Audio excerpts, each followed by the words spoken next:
Et ça fait une belle transition avec les actualités, puisque dans l'actualité cette semaine, se déroulait un événement national sur la commune d'Émuraux, ou plutôt sur l'île de loisirs du Val-de-Seine. On parle bien évidemment du championnat de France de cross 2015 qui a eu lieu le 1er mars dernier.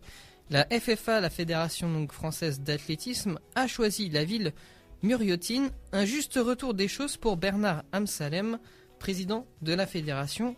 Pourquoi, vous allez me poser la question?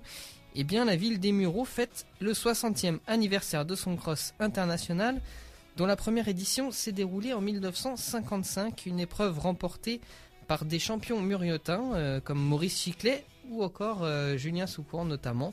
Ce 1er mars, c'est donc plus de 3500 coureurs qui ont participé à plus d'une quinzaine de courses sur un parcours jugé par l'ensemble des sportifs comme un vrai parcours de cross. Terrain gras, boueux, avec beaucoup de relances, de petites relances, et donc extrêmement exigeant pour les articulations et propice aux attaques des crossmen et crosswomen les plus affûtés. Côté résultat, les têtes d'affiche ont fait respecter leur statut. Ainsi, les deux courses les plus attendues de la journée, les cross longs élites hommes et femmes, ont vu Sophie Duarte et Hassan Shahadi dominer tout au long du parcours. Sophie Duarte décroche ainsi son premier titre national. Hassan Shahadi, quant à lui, s'est imposé avec une aisance déconcertante face au champion de France en titre, El Hassan Ben Kellouche. La course des vétérans a quant à elle consacré Thierry Guibaud sur le fil au terme d'un sprint acharné face à Mokhtar Benari. On dit qu'il s'en est fallu de 2 cm pour cette victoire.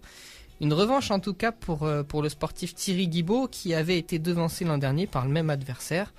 On retiendra donc du premier championnat de France de cross aux Mureaux une affluence record avec plus de 15 000 spectateurs. Un parcours exigeant pour les athlètes, mais on a pu l'entendre, enfin un vrai parcours de cross. Et on a pu lire ça aussi sur quelques lèvres. Une belle organisation, grâce notamment au travail de la ville des Mureaux, de Verneuil-sur-Seine, mais aussi grâce aux 500 bénévoles présents à l'île de loisirs du Val-de-Seine. Une compétition donc dans l'ensemble très réussie dans un cadre 100% naturel. Une réaction peut-être Florent sur ce cross, Jean-Louis aussi également, puisque tu étais présent sur le cross dimanche dernier. Oui, moi j'ai apprécié notamment l'arrivée des vétérans. Effectivement, ils étaient au coude à coude. Et on a même attendu un petit peu le résultat pour qu'il soit quand même revu, pour qu'il n'y ait pas de contestation. Voilà, même la photo finish, mais ça a été compliqué à déterminer. Il y a un très beau parcours, 100% naturel. C'est vrai que c'est un joli cadre pour cela. Florent également. On a été en direct sur RVVS 2 fois avec Jeff dans Destination Soleil et Drago avec Pays Natal, parce que RVVS était dans l'événement à travers nos participations respectives en tant que bénévole. Ça montre une fois de plus que rien n'est cloisonné. On peut pas être unidimensionnel. Alors oui, être bénévole sur un tel événement, ça a aussi une ambiance particulière. On l'a rappelé, il y a 500 bénévoles de la commune surtout qui se sont mobilisés. Quand il a fallu se lever très tôt, préparer, coordonner tout ce championnat et ces 5 mois de cross aux Mureaux, il a fallu beaucoup d'efforts, et ça on peut en être fier. On peut en être fier que sur l'événement qui clôturait c'est quasiment ce semestre sportif course à pied aux Mureaux, et que 500 bénévoles étaient présents le jour J pour pouvoir aider, pour pouvoir accueillir, pour pouvoir, dès qu'il y avait une voiture embourbée, aller aider si besoin pour gérer les affluences, parce qu'il y avait plus de 15 000 personnes qui sont passées sur le site. Et pareil, on souligne aussi le travail de la Croix-Rouge exceptionnelle, parce qu'il y a eu énormément de blessés. Voilà, le terrain 150 interventions. Et là aussi, on a eu affaire à des gens vraiment qui savent réagir au bon moment avec le bon geste.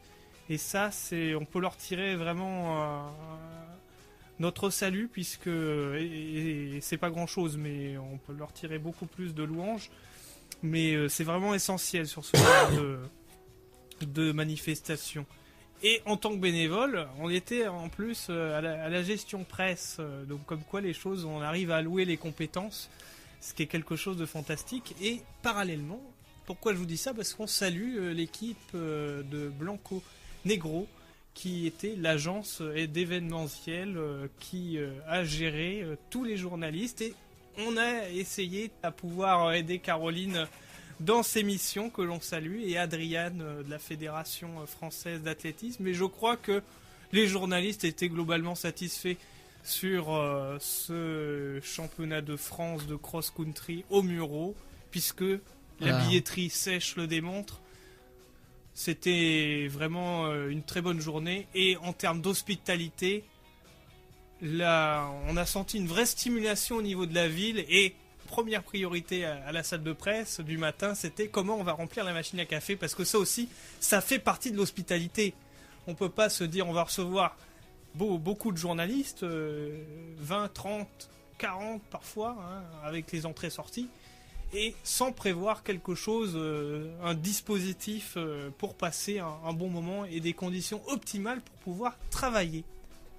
Et on salue également la mairie des Mureaux qui nous avait permis d'être bénévoles et voir le championnat de France de cross-country aux Mureaux, vu de l'intérieur, et de pouvoir aider. Et quand on nous tend la main pour pouvoir aider, eh ben on peut guère dire non, ça ne m'intéresse pas, puisque le sport, on le commente pas uniquement, mais on le vit.